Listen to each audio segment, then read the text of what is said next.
ויבוא יעקב מן השדה בערב, ואני מוסיפה, מזיע ודאי, עייף ודאי, רעב ודאי, וזאת מחפת לה. היא יוצאת לקראתו, ותצא לאה לקראתו, ותאמר. אחד מהמשפטים הנועזים בתנ"ך, ואם אתם יודעים אפילו נועזים, איך אומרים, גם קצת בימינו.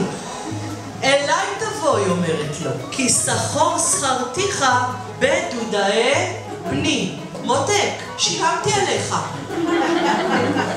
מה, לא? לא זה מה שרשום? זה מה שרשום. אז שילמנו כאן, בשפה מודרנית, אוקיי? בואו רגע אחד נשוחח על הסיפור הזה בשפה מודרנית. בשפה מודרנית זה בעצם כתוב ככה. וילך ראובן לסופר פארם, או לניו פארם, או לבית מרקחת, ויגש בשקט אל הרוקח, ויבקש אותו ויאגרה. ויבוא יעקב האוהלה אל אמו לאה, דפק לה בדלת ואמר, אמא, בבקשה ויאגרה, תני את הוויאגרה בלילה לאבא. אתם אומרים, הכל בסדר אצלכם. מה זה הדבר הזה? אלא אני. לכן היא אומרת, שימו לב, לא עוד, אלא שנכנסתי תחת המיטה, ושהיה שוכב עם אחותי, והיה מדבר עימה, והיא שותקת, ואני משיבה על כל דבר ושבר, כדי שלא יקריא את כל אחותי.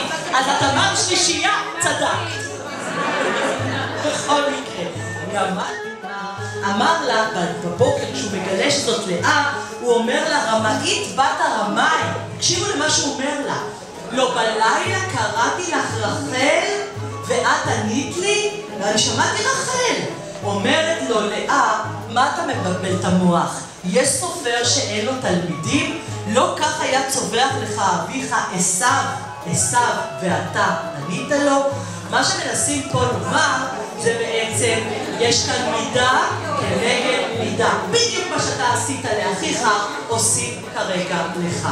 תשימו לב בבקשה, איך חז"לינו עם המוח, מה שנקרא, המאוד מאוד ככה, פורה, יצירתי שלהם, פותרים את הבעיה הזאת כביכול, ומעמידים את רחל מתחת משכיבים את רחל, אם תרצו, מתחת למיטה.